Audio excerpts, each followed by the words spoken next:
Well, that was 30 years ago, and I can tell you that my gastrointestinal system today works better than most people. I don't have problems in general, but I can also tell you, and if you don't know what Crohn's disease is, it's a horrible disease. Diarrhea, stomach pains, weight loss. You can actually have what's called fistulas, where the gut actually connects outside your body, and literally feces comes out through there. It can be horrible. Now, fortunately, I don't have any of those manifestations. I never had surgery. I don't take any medications, and I don't suffer any manifestations of the disease. But I can eat one lousy meal, and like that, I can get sick. And if I keep eating the same or more lousy meals over and over again, it'll come back very, very quickly. Now, people that know me, and there's a lot of people that work with me and know me, they think I'm a fanatic about wellness or nutrition. I always bring, when I work in the ER, I always bring my food from home. I never eat French fries. I only eat whole foods that I bring from home. It's not because I necessarily don't like those other foods. It's not that I'm a fanatic. It's just I have to do this because if I don't, I'm going to get sick. The good news is that I feel really good almost every day. And that's a blessing. And I feel very lucky to have found out about some of the information that I know now. And some people say, oh, well, gosh, you're in such good health. You're so lucky. Well, yeah, I am. And I'm in such crappy health, and I'm unlucky. Well, yes, you are. But some of this actually may be self-inflicted. I was in the supermarket yesterday, and there's this lady who works at the checkout in ShopRite. And I always notice that when I'm in there, because I'm in there a lot, that between every customer, she actually has to sit down. She looks like she's just dying just to check somebody out. It's just so much effort. Well, yesterday when I was in there, I saw she went to take her break. She had 2 big bags of chips and a gigantic bottle of Coke.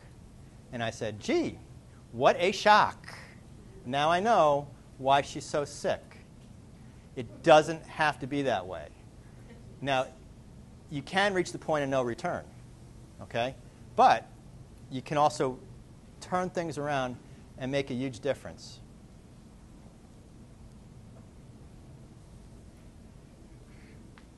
There's a U-shaped curve for all nutrients. A lot of people, they're trying to treat symptoms by taking large doses of vitamins. This is very, very dangerous. Don't do it. You're going to hurt yourself. Now, in the short term, you may actually help a symptom, but in the long term, you're going to create an imbalance. The only thing that nutritional supplementation is useful is to replete a deficiency. If you don't have enough zinc and you take zinc, well, you fix what was wrong. Now, some people say, oh, zinc's good for colds.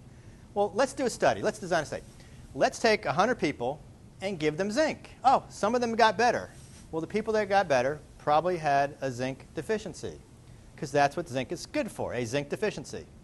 If you have enough zinc and you take zinc and you have a cold, it's probably not going to help you. In fact, it's going to cause another deficiency, because if too much zinc will deplete your copper.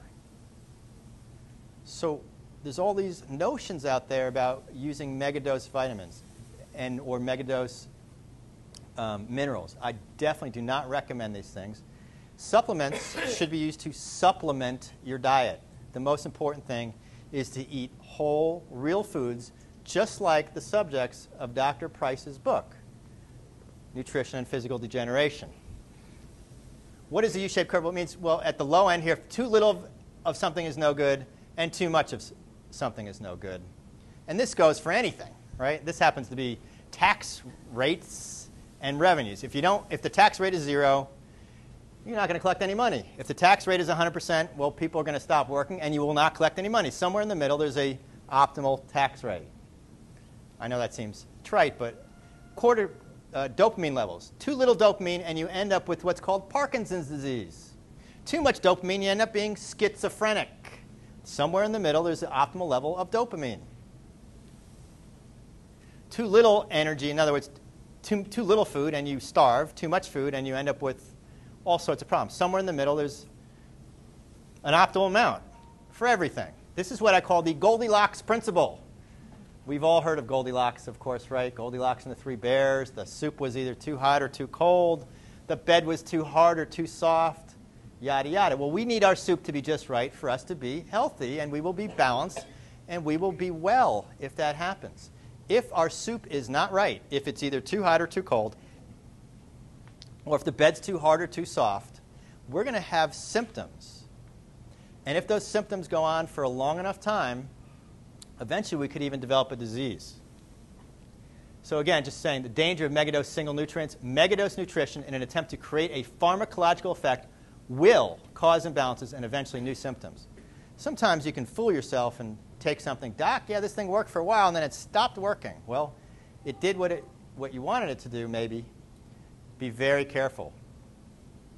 I only use nutrition in nutritional dosages, find out what the patient needs, and give them exactly what they need. Let's talk about anti-nutrients now, because that's going to be the main focus of the talk. What is it that people eat that poisons them? Okay, we get a hint from Dr. Price's work that basically Western food, civilized, so-called civilized foods. By the way, when it comes to metabolic poisons, there's no U-shaped curve. There's no optimal level of a poison, right? Less is always better. Some people say to me, Doc, what's better, NutraSweet or saccharin? Well, neither one's better. One's maybe less bad than the other, but there's no such thing as a good poison, okay? So something may be less bad, but doesn't mean it's good for you. The best level of poisons is 0. So let's look at some metabolic poisons. Sugar, high fructose corn syrup, crystalline fructose. I want to start with that because this is the most common poison around that so many people are addicted to, and it's highly addictive. I read a recent, or I heard about a recent study that was done on rats. And rats, they get addicted to things just like human beings do, and they get addicted to things like heroin and cocaine and sugar. And they like heroin a lot, and they like cocaine a lot, and they like sugar a lot, just like human beings like these things. It gives them a euphoria. Well, if you take a rat and put it in a cage with those 3 substances, guess which one the rat will eat, will take against the other 2? It'll go for the sugar. It is so addictive, at least to rats. Now, is it addictive to humans? I would make the case that it is, and I can tell you some stories about that. But sugar itself is not really a natural item. It's something that's been synthesized. It's something that did not exist in Dr. Price's primitive cultures. And when you introduce sugar into someone's diet, it is an anti-nutrient. You have to burn it.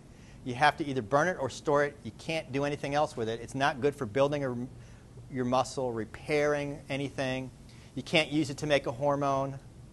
All you can do is either store it or burn it.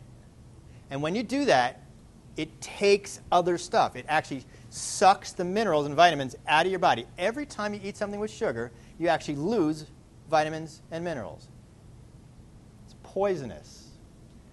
High fructose corn syrup is a cheap, concentrated form of something called fructose, and it was introduced into our society about 30, 40 years ago, and it is now one of the most common sweeteners around. Why? Because it's really, really cheap, and it's really, really sweet, and it tends to be water-soluble, so it dissolves very nicely in liquid beverages. This most recent thing, this is called crystalline fructose. This just came out. This is about 3 times as bad as that, which is about 10 times as bad as that. Terrible stuff. And let me show you why fructose, by the way, is so bad. Even worse than regular glucose. This is a utilization of fructose and glucose in the liver. This comes from the American Journal of Clinical Nutrition. This is what's called a pathway. And fructose comes down here and preferentially goes right here. This is called acylglycerols, or VLDL, very low density lipoprotein. The other name for this is triglycerides, or fat.